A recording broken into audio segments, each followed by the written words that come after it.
The tank had no name painted on its hull. Most crews named their Shermans: Lucky Lady, Devil's Due, Memphis Belle of the Ardennes. But this one was blank. Its commander, a 26-year-old sergeant from Abilene, Kansas, had refused to name it. He said naming a tank was like naming a cow you intended to slaughter. You'd only make it harder on yourself. That tank, hull number C-17, 37th Tank Battalion, 4th Armored Division, sat in a ditch outside the French town of Arracourt on the morning of September 19, 1944, with its gun barrel bent at a 40-degree angle, its driver's hatch welded shut by a direct hit from a Panther round, and its engines still running. The sergeant was not inside it. He was 300 meters away, in a drainage canal, leading 7 men and 1 functioning .30 caliber machine gun against the flank of an SS Panzer Grenadier Company that had no business being there, in a town that Allied intelligence had declared, in writing that same morning, to be lightly defended. 41 Americans went into Arracourt that morning. 22 came back by nightfall, but they took the town. And what happened in those 9 hours? The decisions made in mud and smoke, the orders defied, the civilians hidden in a butcher's cellar, the German field commander who would later write in his diary that he had never, in 3 years of war, been more surprised by anything, is the story of exactly why Panzer commanders across the Western Front had begun to fear what American armor had become. What turned the army that Germany dismissed as amateurs into the force that broke their finest doctrine? To understand what happened at Arracourt, you need to understand what it meant on a map. By mid-September 1944, General George S. Patton's Third Army had achieved something that military historians still debate as either the most brilliant or most reckless advance in American military history. In 11 weeks since the breakout from Normandy's hedgerows, Third Army had driven over 400 miles through France, consuming fuel at a rate that terrified Allied logistics officers and exhilarated everyone in Patton's command. The spearhead, the 4th Armored Division, had become Third Army's sharpest instrument, a force so practiced in high-speed exploitation that its crews ate, slept, and repaired their tanks without fully stopping the advance. Arracourt was a crossroads town in the Lorraine region, 30 kilometers east of Nancy. A town of perhaps 1,200 people, a church, a butcher, 2 cafes that had been closed since 1942, and a network of roads that, on a military map, looked like the hub of a wheel. Control Arracourt, and you controlled movement through an entire sector. German planners knew it. Patton knew it.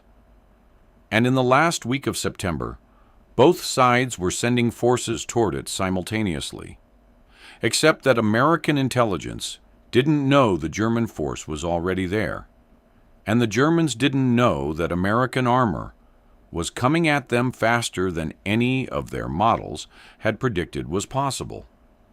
The man tasked with taking the town was Staff Sergeant Raymond Donahue, 28 years old, of the 37th Tank Battalion, Charlie Company. Born in Abilene, Kansas, in 1916. His mother still worked at the wheat elevator his grandfather had built. He had a photograph of her tucked behind his compass, the one inside the tank, not the field compass, the one that stayed with the machine, even if he had to leave it. Donahue had joined the Army in 1941, converted to armor in 1942, after washing out of flight school on account of depth perception problems, and had spent 18 months training at Fort Knox before arriving in England. By September 1944, He had 7 weeks of combat experience, which in the breakout period meant more actual tank-on-tank engagement hours than most German crews had seen in a year of static defensive warfare on the Eastern Front.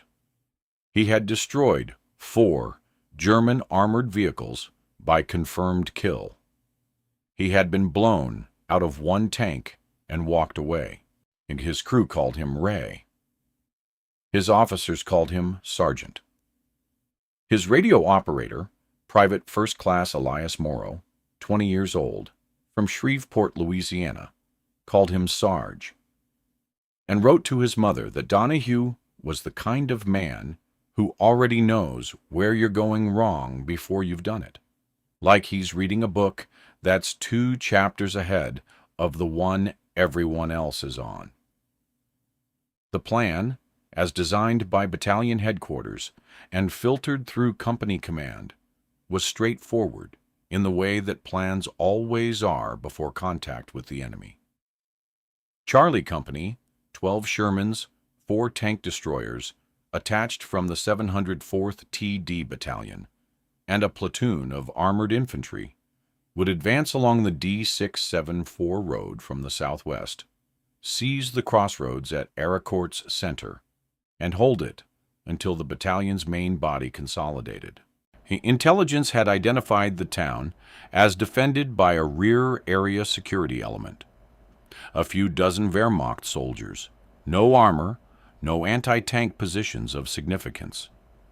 The attached French partisan contact, a man the Americans called Marcel, whose real name nobody in the company had ever been told, had confirmed the German strength as minimal.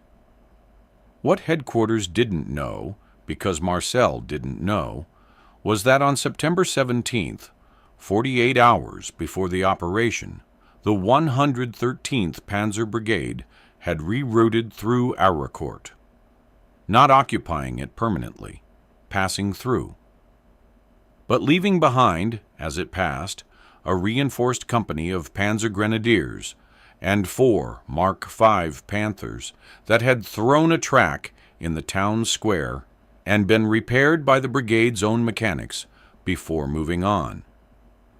The Panthers were gone. The Panzer Grenadiers were not. And 40 kilometers away, the 111th Panzer Brigade, a formation so newly assembled that some of its tank crews had never fired their main guns at a live target, was moving toward the same crossroads, having been ordered by 5th Panzer Army Headquarters to recapture the Lorraine Corridor before the Americans could exploit it. This was the formation that American intelligence had detected vaguely as elements of unspecified German armor, somewhere in the operational area. At German 5th Panzer Army Headquarters, on the evening of September 18, the Corps commander, General der Panzertruppe Hasso von Manteuffel, had reviewed his subordinates' assessment of the coming action. His brigade commander, a man who had built his reputation on the Eastern Front against Soviet armor, had been characteristically confident. The Americans, he argued, were road-bound, predictable, and incapable of the flexible response that armored warfare demands. They were, in his assessment, infantry with tanks rather than tank soldiers. His after-action memo, captured later and translated by Third Army intelligence, recommended minimum preparation because the approaching American force would follow their road exactly and attack precisely where they were expected. He was wrong about everything except one thing. They did follow the road, at least at first. Charlie Company moved out before dawn on September 19, 1944. Donahue's tank, hull number C-17, still unnamed, led the column. He stood in the commander's hatch with his binoculars and watched the dark shapes of French farmland slide past on either side of the D674. The road was paved, which was rare, and the fields to either side were harvested stubble, flat, open, the kind of terrain that should have made observation easy in daylight, and made Donahue deeply uneasy in the dark, because it meant that anyone watching the road could see everything on it while remaining invisible themselves. Morrow, in the radio seat, had been trying to raise the French contact, Marcel, since midnight. Marcel was supposed to meet them at a crossroads 3 kilometers before Arracourt with updated intelligence on German positions. The rendezvous point came and went. The road was empty. "Nothing," Morrow said. Donahue kept his binoculars up. "Keep trying." The first sign that something was wrong was the chickens. A farmhouse 200 meters off the right side of the road had chickens in the yard, not unusual, but they were disturbed, moving in tight, agitated circles in the pre-dawn gray. The way chickens moved when something large and alarming had recently passed through. Donahue had grown up on the edge of farming country. He knew what spooked chickens looked like versus chickens just waking up. He called a halt. His platoon leader, Lieutenant Frank Bauer, 24, of Cincinnati, Ohio, came forward on the radio immediately. "Ray, what's the problem? We're behind schedule already." "Something moved through that farm. Recent. And Marcel's not at the RV. Intel says the road's clear. Intel hasn't seen these chickens." Bauer told him to move. The schedule was the schedule. Donahue moved. At 06:12, as the column crested a shallow rise in the road with Arracourt's church steeple visible perhaps 800 meters ahead, the world came apart. The ambush was not the 4 Panzer grenadiers with a Panzer Faust that the scenario had predicted. It was a reinforced platoon, 43 German soldiers, with 2 towed 75mm anti-tank guns dug into positions on either side of the road, positioned at an angle that caught the column in a crossfire before any Sherman could turn its hull to face the threat. The first round hit C-17's right track. The second round, 2 seconds later, hit the driver's compartment of the second tank in the column, Sergeant Willie Tate's C-22, Maggie May, named for his daughter, at 0 range from the right side gun. Maggie May did not burn immediately. It simply stopped. Tate was unconscious from the overpressure. His loader, Private James Cook, 19, of Memphis, Tennessee, would later write from an Army field hospital. "I don't know how long I was out. When I came up the hatch, the road was full of noise, like nothing I'd heard. I could see Ray's tank sitting at an angle, with smoke coming off the right side. And I remember thinking very calmly that the gun barrel was bent. Just thinking, that is not supposed to look like that. The way you'd notice a tree bent funny in a park. Then I was in the ditch, and I don't know how I got there." Donahue was already out of C-17, in that ditch, with his .45 and his radio operator and 6 armored infantrymen who had bailed from their half-track when the lead tank stopped. The tank commander's instinct, the one Patton's training had hammered into every officer and NCO in Third Army, was not to stay with a disabled vehicle and call for help. It was to move, find the ground, deny the enemy a static target. Then the radio call came, and Morrow had salvaged the portable radio from C-17's storage. It was scratching and cutting out from the concussion, but functional. Battalion was on the line with a message that Donahue described in his after-action report as the single most useless thing anyone has ever said to me during an emergency. The new orders: hold position at the current grid reference. A second company, Able Company was being redirected to support. Estimated arrival, 90 minutes. Current position was the kill zone.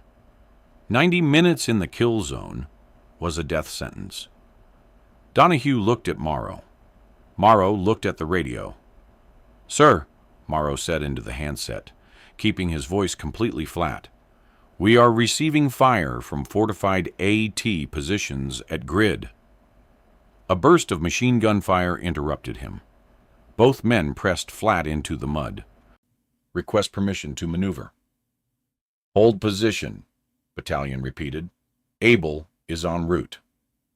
Donahue took the handset, listened to the static for exactly 3 seconds, and handed it back. "Tell them the radio went out," he said. Morrow stared at him. "Tell them," Donahue said, "the radio went out."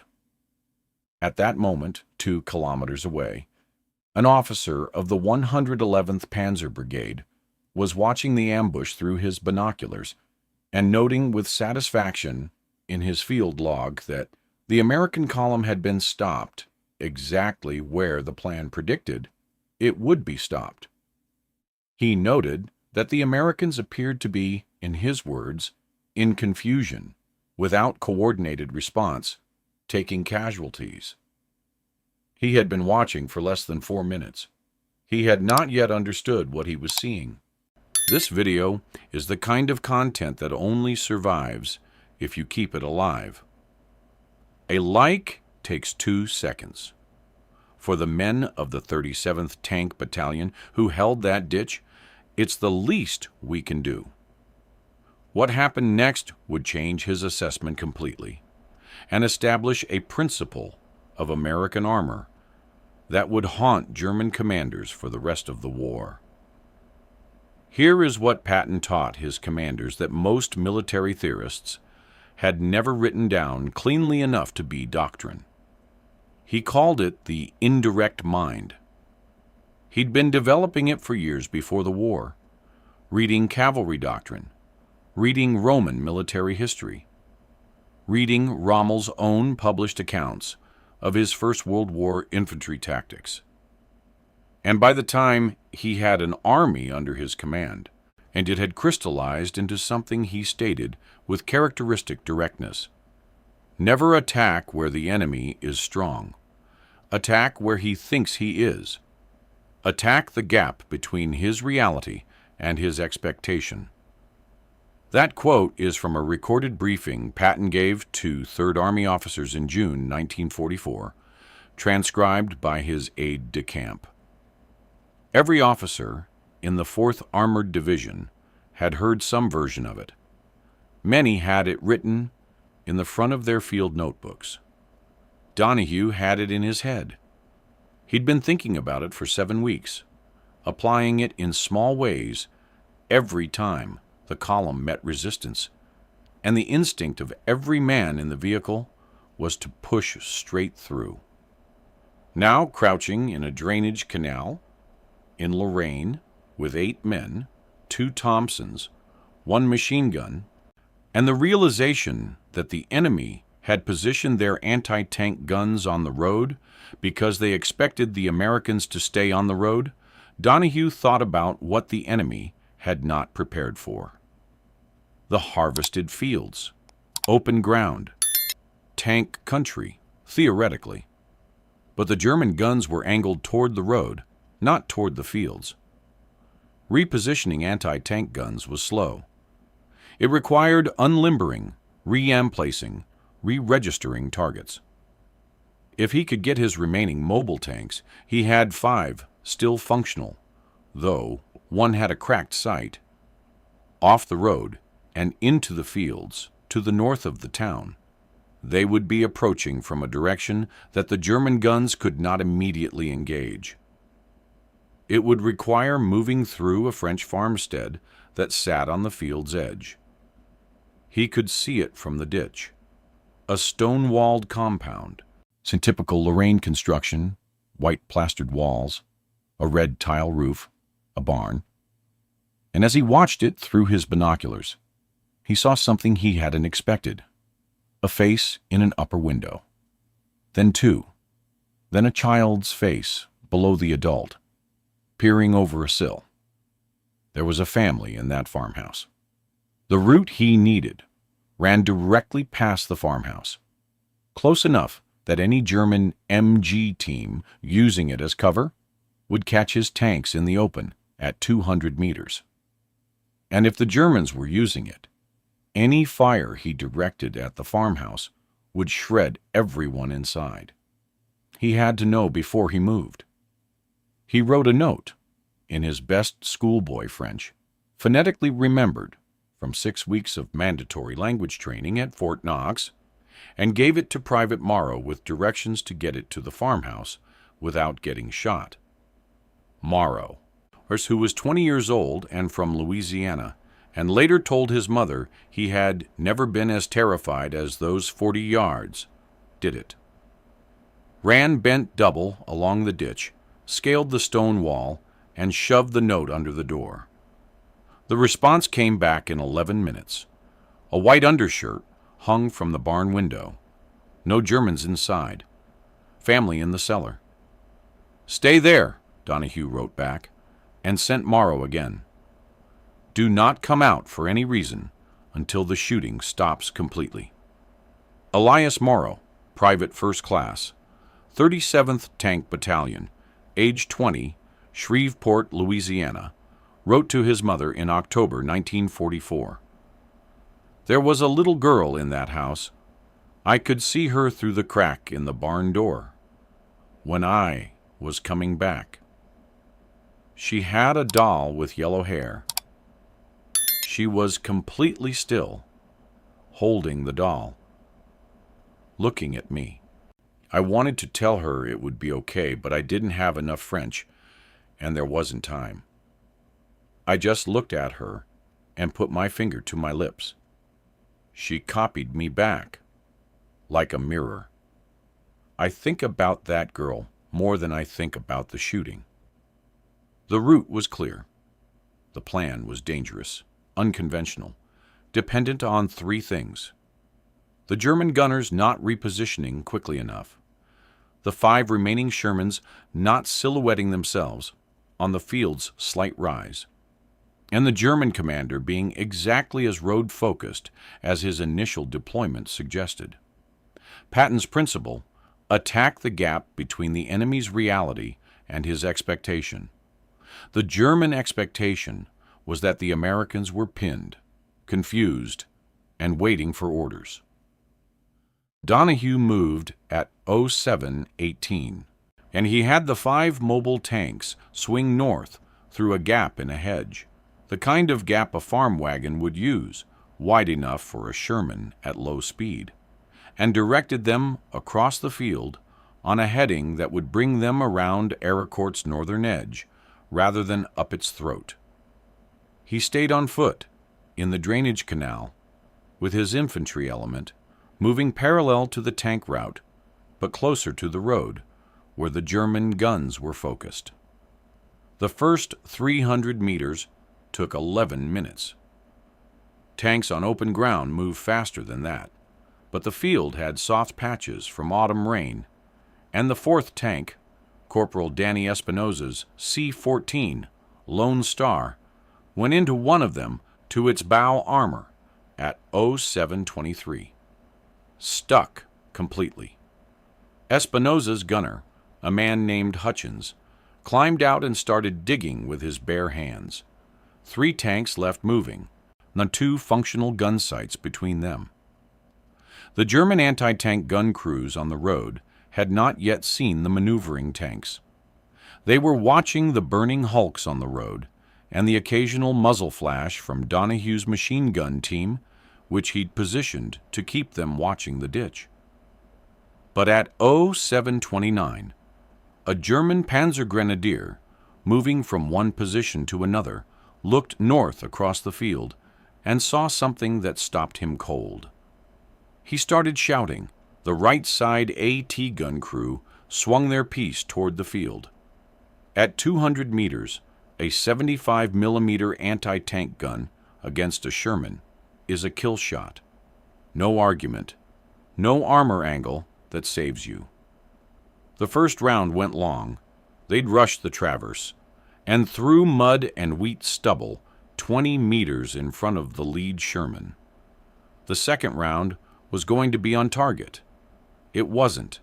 Yet because at the exact moment the gun crew finished loading the second round, the German Panzer Grenadier, platoon leader on the road, suddenly had a much larger problem. The infantry element he thought was pinned in the ditch had gotten up and was now 30 meters from his left side machine gun nest and moving at a run. Donahue, personally, was the first man out of the ditch. 6 seconds of open ground. One machine gun nest between him and the AT gun's ability to traverse safely. He hit the ground once.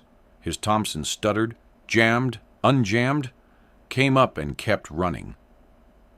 The machine gun nest didn't rotate in time. What followed was the kind of close combat that doesn't translate well to military maps or after-action reports. A drainage canal, a road shoulder, 7 men against a fortified platoon, fought at ranges measured in yards, where Private First Class Theodore Buck Kowalski, 23, of Milwaukee, Wisconsin, who had been a machinist before the war, and moved through a firefight with the same methodical precision he'd applied to assembly lines, cleared 2 positions in 6 minutes with a bar. He was hit in the left arm at 0733 and kept moving. Buck never said a word about it, Donahue wrote in his after-action report. I didn't know he was hit until after the gun position was taken, and I saw him wrapping his own arm with his field dressing. He said, "I'll tell you after." I did not ask him what he meant. The 3 functioning Shermans reached the northern edge of Arracourt at 0741. They came into the town from a direction the German commander had left completely open, not because he was incompetent, but because the road from the north ran through terrain his map had marked as impassable for armor after recent rain. His map was accurate about the rain. It was wrong about impassable for crews who'd been driving Shermans through French mud for 7 weeks and had developed an almost physical instinct for what ground would hold. The lead tank, commanded by Sergeant First Class Harold Park, 31, from Spokane, Washington, the most experienced tank commander in the company after Donahue's vehicle was knocked out, came around the corner of Arracourt's grain mill at 0742 and found himself looking at the side armor of a Panzer IV that had been positioned to cover the southern approach. The side armor. At 0742, Park's gunner, Corporal Reyes, fired. At 0742, and approximately 4 seconds, the Panzer IV ceased to exist as a fighting vehicle. The German commander, a Hauptmann, whose name appears in the Wehrmacht field logs as Hoffmann W., but whose full identity was never confirmed in post-war records, had designed his entire defensive scheme around the road. His AT guns covered the road. His machine guns covered the road. His mortar team was registered on the road. The town's northern buildings he'd left with a single infantry picket because no armor was coming from there. His expectation had been his vulnerability. By 0800, Donahue had linked up with Park's 3 tanks in the town's central square. The Panzer Grenadier platoon on the road, cut off from their command, under fire from front and flank simultaneously, was breaking. By 0815, 12 German soldiers had surrendered, and the rest had withdrawn eastward on foot. The AT guns, unable to reposition fast enough, were abandoned. At 0823, Morrow raised battalion on the portable radio. Arracourt crossroads secure, he reported. 1 AT gun captured. 1 Panzer IV destroyed. Request ammunition resupply? request medical forward, and request someone tells Able Company they can stand down. He paused. Also, the radio is working fine. Buck Kowalski was loaded onto a vehicle at 0840. He had not once mentioned his arm during the fighting. His wound was serious enough to require evacuation, but not serious enough to cost him the arm, which he needed because he went back to the machinist's work after the war. He died in Milwaukee in 1987 at the age of 66. The town square in Arracourt was silent by 900, except for the sound of a Sherman engine cooling. And, from somewhere in the direction of the butcher's shop, a French radio that someone had left playing. Donahue sat on the hull of Park's tank. He was not celebrating. He was looking at the bent barrel of C-17, visible in the ditch, on the road below the square, and thinking about the photograph behind its compass. His mother, in a wheat elevator, in Kansas. He had not yet written her about any of this. He wasn't sure he knew how to start. At the German 111th Panzer Brigade headquarters, the brigade commander was reading Hauptmann Hoffmann's damage report with an expression his adjutant later described as like a man who has received news he does not believe but cannot dispute. The Americans had come from the wrong direction. They had moved through ground his own armored vehicles would not have risked. They had done it while simultaneously conducting a close assault against a fortified road position with a handful of infantry. His after-action dispatch to 5th Panzer Army used language that his own staff found jarring, given his earlier confidence. He described the American maneuvering as unexpected in its speed and improvisation, and noted, with what reads as genuine bewilderment, that the American ground forces appeared to have no fixed preference for any single axis of approach. It was, in 4 words, Patton's indirect mind. The enemy had finally run directly into it. The Battle of Arracourt, the broader engagement that the 37th Tank Battalion's action was part of, ran from September 18th to September 29th, 1944, and became one of the largest tank battles on the Western Front. By the time it was over, the 4th Armored Division had destroyed or captured 285 German armored vehicles and effectively wrecked 2 Panzer brigades. American losses were significant, 47 Shermans destroyed or knocked out, but the exchange ratio told a story that German Armored Command had difficulty accepting. The Arracourt crossroads fell on September 19th and held. The battlefield, when it was over, had the specific ugliness of all tank battles: burned-out hulls in the middle of French roads, churned field edges where vehicles had tried to maneuver in soft earth, the peculiar absence of the sounds that had filled the air for 9 days. The church in Arracourt was intact. The butcher's shop had a wall removed by a stray round. The farmhouse north of the road, the one where the child had held her doll in the window, had no damage whatsoever. Our prisoner interrogations conducted by Third Army Intelligence in the following days produced testimony that American debriefers found striking.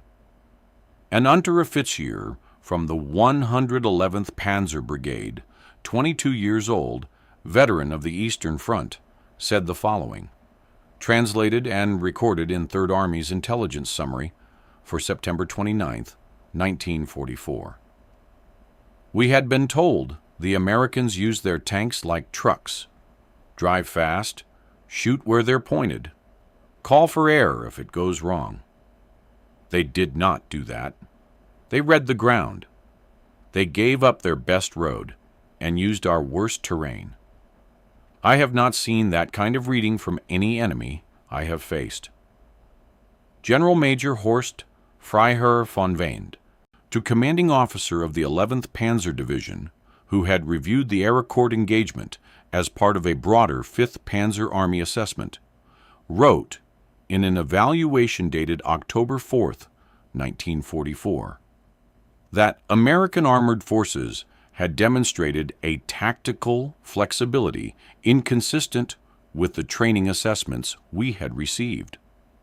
He noted, with a specificity that reveals genuine professional discomfort, that the American willingness to abandon planned routes and improvise under fire suggests an officer and NCO corps trained to exercise independent judgment at levels we had not anticipated. He had, 6 days before the battle, been on record as predicting that Patton's forces would exhaust themselves on German positions through directness.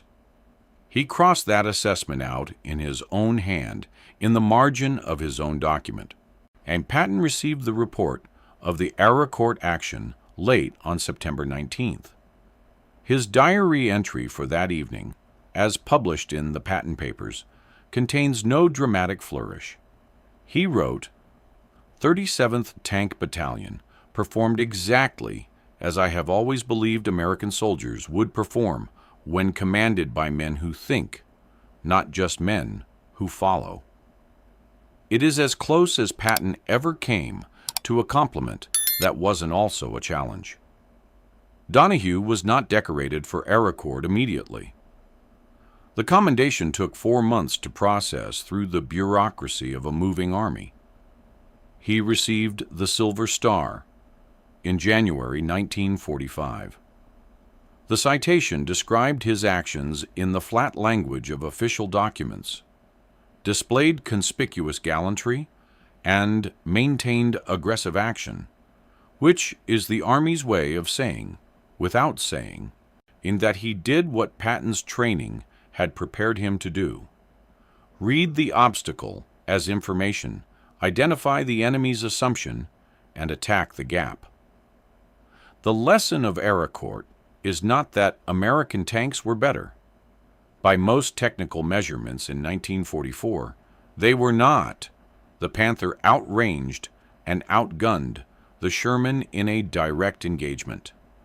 The lesson is that the system the Americans had built, the doctrine, the NCO authority, the willingness to deviate from a failing plan without waiting for permission, was better.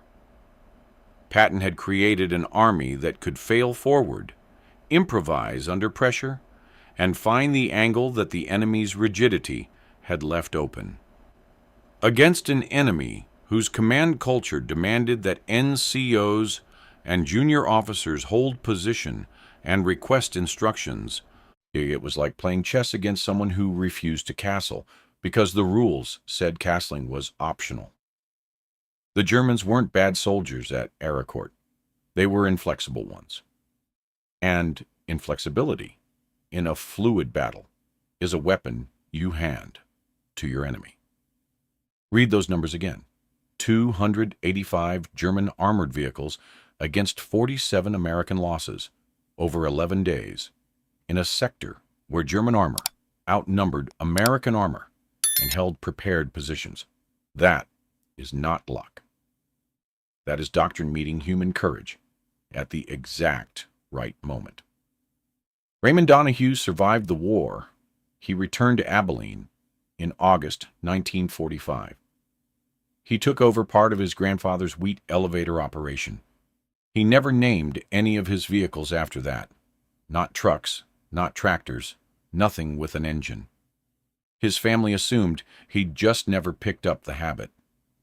He died in 1991. His Silver Star citation is in a frame in the Abilene Public Library's local history section. It is not in a prominent place. You have to know to look for it. The church at Arracourt still stands. The crossroads is still there. If you drive the D674 from the southwest on a September morning, you will come over a shallow rise and see the steeple exactly as Donahue saw it at 0612 on September 19th, 1944, with the fields open on both sides and the road running straight toward it. The chickens are gone, but the ground is the same. If your father, grandfather, or great-grandfather served in Patton's Third Army, in the 4th Armored Division, or anywhere in the Lorraine Campaign of 1944, I want to hear about it in the comments. What unit? What town? Where did they end up? Those stories exist in family memory and nowhere else, and they belong to all of us. If the story of Raymond Donahue and the men of Charlie Company has stayed with you, the channel that brings you history like this needs your support to keep going. A subscription takes 5 seconds. For the men who bought those seconds with something considerably more expensive, it is worth the effort.